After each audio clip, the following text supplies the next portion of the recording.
Max. Cheers, boss. Hey, cheers, man. Thanks. All right. It's good. I'm T.J. Kennedy. Another episode of Upstate Parks and Rec podcast. I have my buddy here, Backroads Max. He's big into outdoors like myself, a little motorcycle spin. He also has a dog, so we want to take our dogs out sometime, but good vibes, good music. Love this space. This is amazing. Good people. This is called The Library, and we're going to talk parks and trails. All right, cool. Well, let's get into it. So, Max, you also have a YouTube channel? I do. Yeah, Backroads Max. Yeah. And that was to share your adventures? Yeah, I started the channel in 2020, like during the COVID pandemic. I've been in a film and video since I was a teenager. I got into it in high school, but even more in college. I was a double major as political science and communications major, so I took like film classes and stuff in college. And I've been looking for a way to explore film and video like as a hobby. And then I like leading up to like 2018, 2019, I started seeing a lot of cool motorcycle content on YouTube, and I was like, wow, that's really neat. I bet you I want to get into that. Like, that looks fun.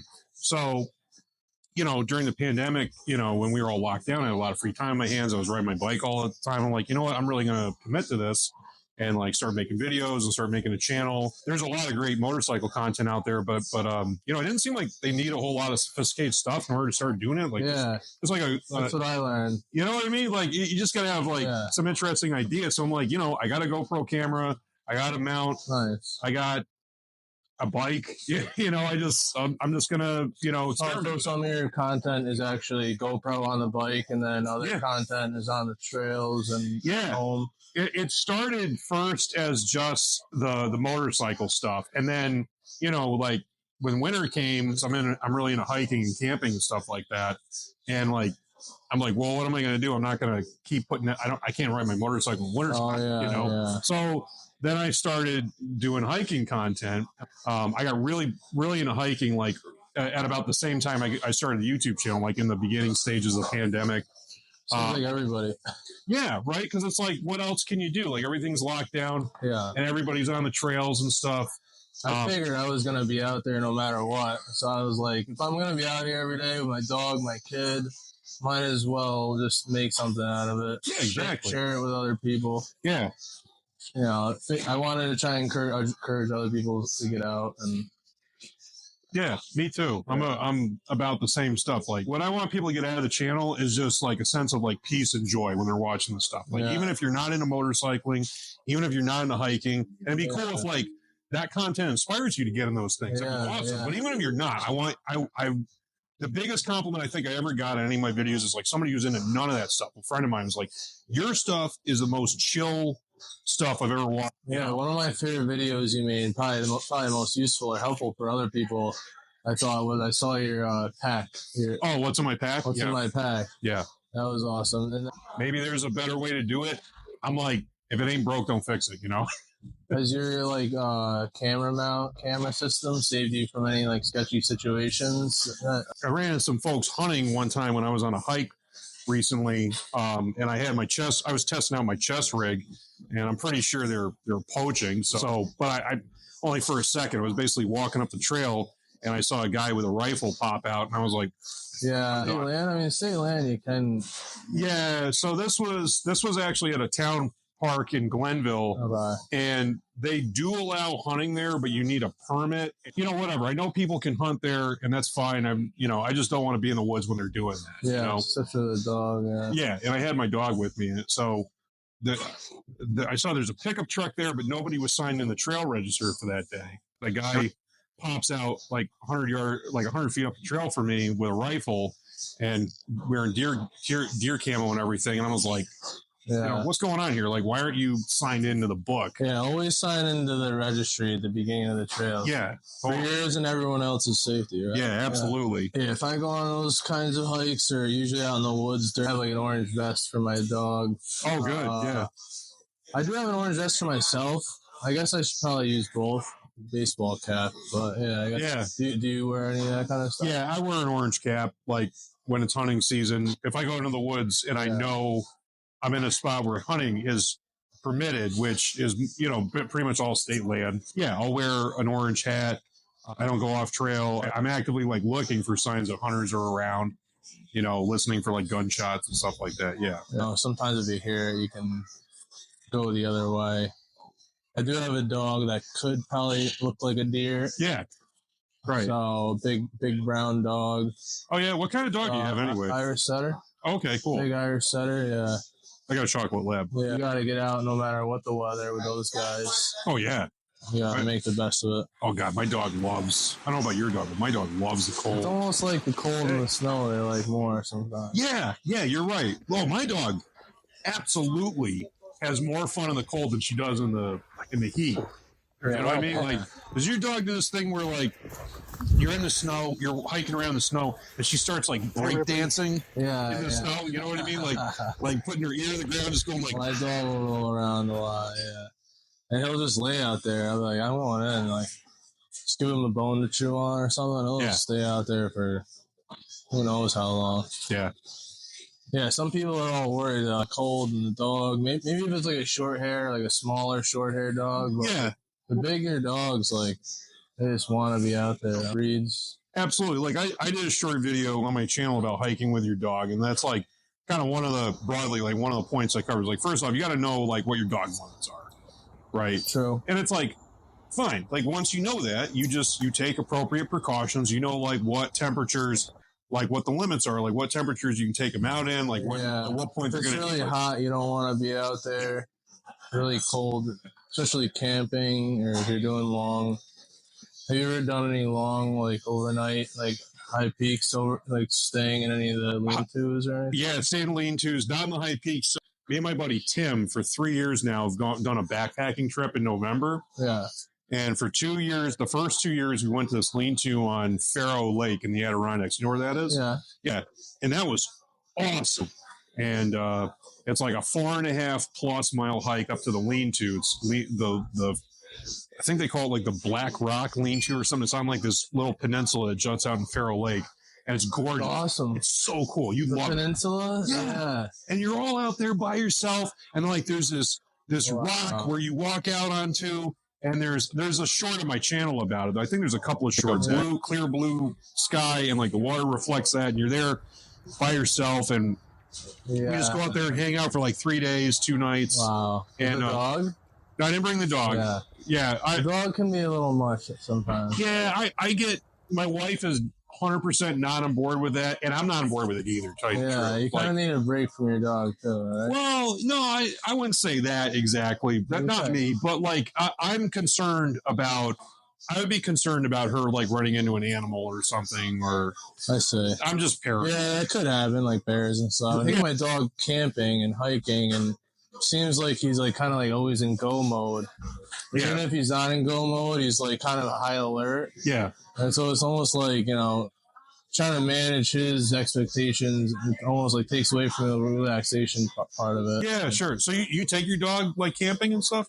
Yeah, I've never done the lean-to yet. It's on the list. Okay. I've done regular campsites. And, you know, I'll usually set up a tent, depending on the weather. Sometimes I'll sleep in the back of my SUV. Oh, that's cool. Like what? I have a nice SUV, Mercury Mountaineer. Oh, cool. I like it because it folds down flat and you can sleep in the back of it. Yeah. That's the main reason why. It's actually the third one I bought because of that reason. And they don't make them anymore. So I've been putting some money into this one to keep it going. But, yeah, a lot of the other SUVs, they have the seats that fold down. But it doesn't really give you the flat platform. Oh, okay. Yeah. Yeah, I've noticed that. Have you tried to sleep in the back or anything? Not in my 4Runner. I mean, I had an SUV when I was in college. I inherited my parents' 96 Blazer, and I took that. Yeah, that thing was righteous. My younger brother, Ben, is 2.5 years younger than me.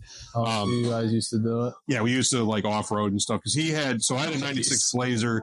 His first car was this badass 78 Ford Bronco. Wow. With like the top that would pop off, you know what I mean? Like and we went up this like Jeep trail over by Lake Luzerne off some like there's like Potash Road to Thomas Road, and then there's like this dirt road that goes up along the Hudson River, and then we go up to this place called like Buttermilk, and we go up on this plateau.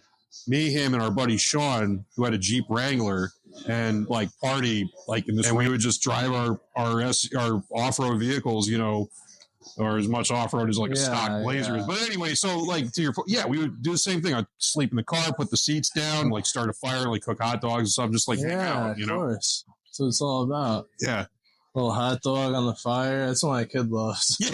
Yeah. Hot dogs, keep it simple. Throw a can of beans on the side or something. Yes, sir. Yeah, absolutely. Yeah, that's classic. Yeah, Tell me more about like your hiking and camping series, because like I don't think there's something we really talk about. Yeah, I've never done it too rugged before. That's like next on the list. I know where a lot of cool lean-tos are. Yeah, and I've done a lot of day hiking, and I feel like most of my exploring has just been like kind of like scoping out different places, getting ideas. Yeah, maybe fair, most of my experience is day hiking too, but I do have some overnighting. Yeah. I feel like in order to, if you want to really knock off a few high peaks in the 80Ks, best way is to try to overnight it on a lean-to. You get a few peaks out of it. Yeah. I do have a goal to become a 46er. Okay. I'm not. That's a lot of work to become a 46er. Yeah. Like that's I have a few. Okay, cool. I probably would do like there's a Sacandaga Lake 6 you can do. Mm-hmm. Check a few off the list. I haven't done Mount Marcy yet. That's on top of my list. Okay. I hear that. I haven't done Marcy either. And I feel like that one is like a real challenge. It's like something like an 8-mile hike just to get there. I like the hikes that have the views throughout. Mm-hmm. Yeah. Like there's different hikes in the 80Ks where you're like in the woods for most of the time. You don't really get a view till you get to the summit. Yeah. Well, there's also a lot of hikes that you can do that have like pretty good views throughout the hike. Oh, okay. So it's like something to keep you interested throughout. Yeah. Or, I like to stop and relax sometimes. Stop and relax with a view. Yeah. Yeah. I grew up hiking, a Boy Scout. Were you a Boy Scout? I was a Boy Scout. Yeah. That's probably where it starts, right? I don't know. I mean, I grew up hanging out in the woods at the end of my neighborhood where it was undeveloped. Stuff that sounds just like my neighborhood in Scotch Glenville. Yeah, you hang out in the woods with the neighborhood kids. Yep.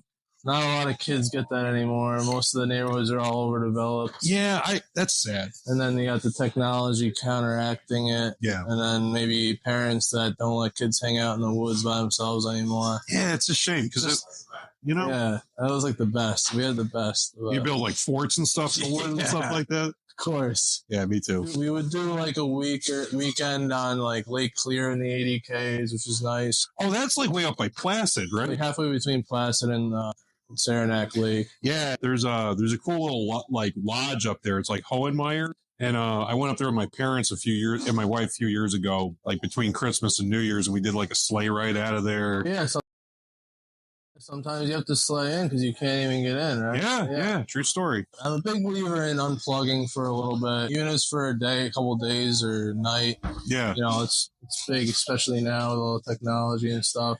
Yeah, and everything going on in the world too, right? I mean, there's a lot of negative stuff out there. Yeah, and big other thing I love is also just the lack of sound pollution, also the lack of light pollution. So when you're up there, when you talk about unplugging, it's like, you don't realize how many sounds we're exposed to or bombarded with or lights until you get up there. I feel like.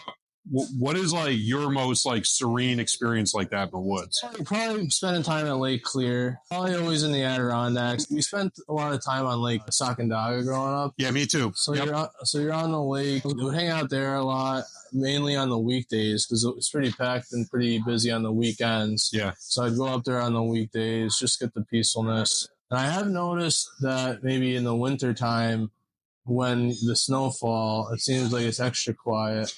Yeah, for the snowfall or maybe rainfall. But so I have a lot of experience with Great Sacandaga Lake too. My grandparents on my dad's side had a camp up there, close where Fish House comes into South Shore Road, like below the Bachelorville Bridge. But my wife's family has a camp way up, like by Hadley, like that part of it, like up by the Conklingville Dam. Yeah, and we went up there in the wintertime in February, like this time of year when we were first dating. And she's like, "Yeah, we're gonna go up. We're gonna go out on the beach. I want to show you like." What that's like. It's super peaceful. Yeah. Incredible how quiet it was and how, like, to your point, like how you don't notice like how bad the sound and the light pollution is until like you don't have it. That's what I mean. You're like not too far out of like, if you need to go get whatever you want, you're still like 15 minutes within civilization. Yeah. It's not like the Adirondacks where you kind of got to plan ahead. Right. You still do like a dinner at a restaurant if you really want to. Yeah, exactly. Like sometimes we go into Northville and get ice cream. There's also this place called like the Stony Creek. I think it's called the Stony Creek Inn. Yeah, you go to Hadley and go north. Yeah. Stony Creek Inn. You know it? Yeah, all right, cool. Yeah. Nice. That place is awesome. My dad loves that place. Yeah. It's like a little hole-in-the-wall joint. It's really cool. Yeah. Might have a little live music. Yep. Yeah, I have a canoe up there that I don't get to use as much. Yeah, what I need and want to do is take the canoe up to the Sacandaga Lake area. You can probably just canoe forever up there because it's all either connected or like little land walks. You know, it's almost like a different world up there. I've learned there's so many little outfitters, like people making their own stuff. Like a little local economy of makers. People just make their own stuff, like canoes, boats, and sell it. And all whatever goes along with that. It's like pretty cool. Like, it's like its own little like self-contained. Like I learned a lot about a lot of those people at the 80K Sports. It's a magazine. They have an expo. Okay. They have a spring expo and a fall expo. The fall expo is related to winter sports. Spring expo is related to summer sports. Okay. And they have it at the Albany Capitol Convention Center. Oh, right. Okay. Yeah. It's free. You should check it out. It's cool. Is that like this time of year? For the spring's coming out at the end of March. Mm-hmm. And then the other one is in November. They basically have all these outfitters, all these different vendors come, and a lot of state agencies come. Like, just all types of information. Actually, they have a lot of gear on sale. It's like... you know, you get whatever discount you get, but you can connect with different people. Like, I learned so much just about like snowshoes. I just always thought a snowshoe was a snowshoe. Right? Yeah. Like, I never tried that. I snowshoe, but I'm not an expert. It's like, I got some snowshoes probably off of Amazon as like a Christmas gift. That's what I was thinking. Cool. Good enough, right? Snowshoe. I also just tried my metal spikes for the first time recently. I never really thought that I needed them. But now after using them, I realize that they're better to have even if you don't really need them in the winter time. They're just it's a huge difference. Yeah. Huge difference. Yeah, I was working on the Adirondack Fire Tower Challenge. I did the Catskill Fire Tower Challenge 3 years ago in 2022. I did them all 6 towers on 5 mountains. One of them's at the Catskill Visitor Center. And now I'm working on the Adirondack Fire Tower Challenge, which is all of the Catskill Fire Tower Challenge plus 18 out of like 27 fire towers in the Adirondacks. Yeah, it's intense. So I go up to Cane Mountain, which is over by Sacandaga Lake, and like we only had like 3 or 4 inches of snow on the ground here. I'm like, whatever, that's not a big deal. But up there, it's like 6 to 8, and I'm like trudging through the snow, going up the mountain. I didn't bring my microspikes, and I slipped, and I wasn't hurt, but I fell like twice. Right, this makes it less enjoyable. Yeah. Right, like that could have been really bad. Yeah, I got all wet. I mean, like in the video, it's kind of funny because I'm like, I'm gonna go right past the place where I slipped and fell, and I hope not to slip and fall this time. I'm sliding. Oh no! Boom! You know, plus you could get one ice patch. Like you never know where it's gonna pop out. And also, like the snow, if there's fresh snow, can't really tell where there's ice. And then I realized that if there's fresh snow on ice, it makes it even slipperier. Yeah, really, really hazardous. Yeah, for sure. So I'm with you. Microspikes are key. Like, you know, and again, like on the YouTube channel, I'm like promoting, like, I make a point to say, like, I want you to come out here and be prepared and be safe so you can have a good time. Be prepared, right? Yeah. Boy Scouts, be prepared, right? That's what they say, right? That was the motto. Yeah. Yeah. I mean, one of my favorite things about going there is like basically the lack of sound and light pollution. Yeah. Is the morning. Yes. And how calm and peaceful the morning is. Oh, yeah. The lake is completely... like glass. Yeah. Cool. Have you ever been up there when they're doing the Ring of Fire? Oh, yeah. Yeah. That's what's up. Yeah, the Ring of Fire. It's every Labor Day weekend. Sunday night before Labor Day. The entire lake, Sacandaga Lake. Yep. You collect all your sticks from the season. Yeah. And then you basically build a massive fire. You could use pallets. Yeah. You could use limbs. Yeah. Some people make little like Burning Man sculptures. Yeah.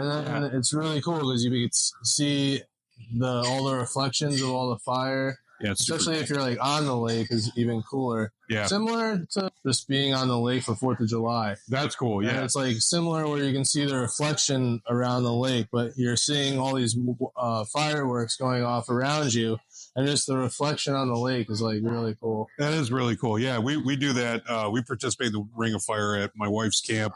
I don't know where all this wood comes from, but we've got like a pile like taller than the ceiling of this room easily, right? They're partly just telling people the party's over for the summer.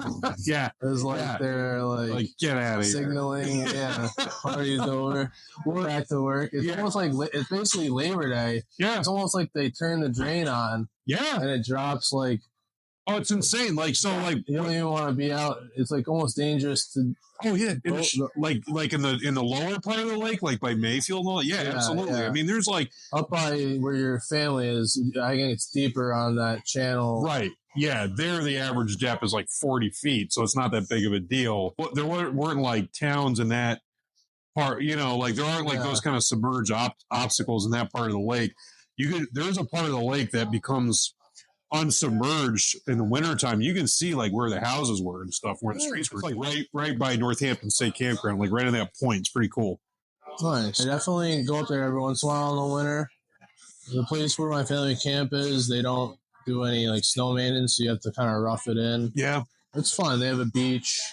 It's like a little community. Everyone has a good time. That's pretty cool. A lot of retirees, snowbirds, hang out up there for the summer. There's some families, so it's good for the kids. Yeah, that's pretty cool. Big fishing tournaments and stuff up there. Nice. I fish sometimes. I'm not the best fisher. Not either. Yeah, I haven't had the best luck with fishing. I mean, I'll tell you what, my son, whenever I take my son out, he catches this huge bass. Oh, wow. And I love it for him, but I'm like, how the heck does he do it? I don't know. It's like beginner's luck. Yeah, it's almost like if you try too hard, you're not going to catch anything. Yeah. Yeah, there is some of that. Yeah. But there is good fish you can catch there and you can eat. And I will say my favorite fishing that I do, stream trout fishing. Okay. You catch some decent fish there. A lot of them, depending on the time of the year, you catch and release. But if you go up in the Adirondacks, you can catch them and eat them. That's another thing that's cool to do if you're like doing overnights. Oh yeah, catch fish. Catch and eat it. Yeah. I never had the opportunity to do it, with the exception of this year's backpacking trip. Let's talk about that for a second. So like most of the time I'm bringing freeze dried like boil bag meals, right? Like you put boiling water in there. Like the first 2 years we went to Carroll Lake, went to that sweet lean-to on the point. This year we went up to the Wilcox Lake State Forest, which is just north of Northville. And there's all kinds of lean-tos up there. And actually, we were able to hike down to a farm store in Hope Falls. And it was the coolest thing ever. It was like Creekside Farms or something like that. And we're like, we want to get some real food, right? We go in there, and this dude has like every cut of steak imaginable. He had cuts of steak I never even heard of before. Steak on a lake. Steak on a lake, yeah. But we didn't bring like pans and stuff with us. You don't need that. No. We improvised. Yeah. We bought like Cajun sausage and we bought like bricks of cheese and other stuff. We made like a little and like beef jerky and like mozzarella. Hauled all that stuff, and this was like 6 mile hike back up to camp.